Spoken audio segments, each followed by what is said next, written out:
Now, here are a few realities to consider. I'll look at 3 of them. First of all, donor skepticism. There are more and more ways to commit fraud, to embezzle, and to misuse funds for personal gain. In a survey of donor practice in 2005, it was clear that donors place a high value on honesty and healthy business practices.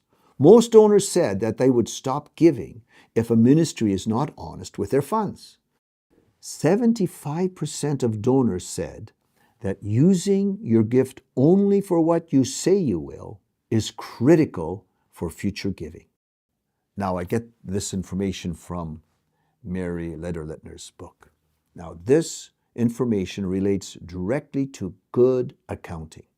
If a finance officer doesn't do their work professionally and according to legal requirements, donors will go elsewhere, or the ministry could just get shut down. So a successful project depends on how reports are completed. Ministries that embrace good accounting practices will survive and thrive. Now, what about the issue of mutual accountability? We need to learn that accountability goes both directions. National teams often feel that the finance officer or headquarters emphasize accountability for them, but this same officer and their team are not accountable or open to others. And so the national staff who are held accountable feel that they're being controlled. Now, however, the purpose of audits is to ensure this full-orbed accountability, because in an audit, the finance officer needs to give the account. So information should be open. I remember one ministry who used the principle, the need to know, for not being transparent about some plans and programs. This simply bred more suspicion. Financial professionals, leaders, and managers, they are held to professional standards, and good accountants will emphasize that they themselves need to be held accountable. And Lederletner says, good accounting processes always involve others checking our work and having controls so there are multiple people viewing everything. Another reality is that there are different economic standards. We need to appreciate that cultures have different perspectives on money, and secondly, be realistic about the different living standards in different cultures. We are all children of our home cultures. Years ago, I read John Bunk's book, Money and Missions, Affluence as a Missionary Problem. What a stinging critique on the wealthy Western missionary and the mission agency.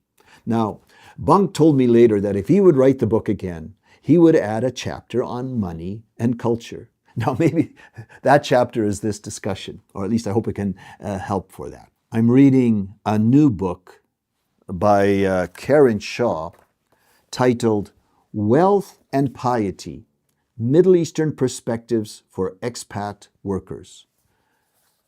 In the first section, she discusses the righteous rich and the unrighteous rich in the Old and New Testaments and how they use their wealth in relation to the poor. In the second part of her book, she presents scores of interviews with Middle Easterners on their view on wealth, generosity, helping the poor, saving money, and how the rich and poor relate to each other. It's definitely worth the read. And as I was going through it, it reminded me of a discussion I had with my colleague who is from Kabul, Afghanistan, and we were talking about the massive homes of the local politicians in Kabul. And then he said, there's only 2 ways a person can get rich. What do you think they were? By stealing money or by inheriting it? And then here in Karen Shaw's book, she says this. She quotes a proverb saying, one only amasses a fortune through stinginess or theft.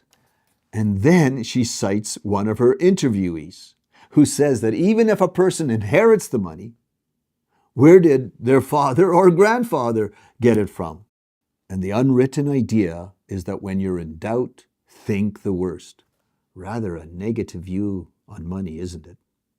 But I would add that while there are such different economic standards and there's economic disparity in different views on money, greed hits people at all levels. The poor, the middle class, and the wealthy.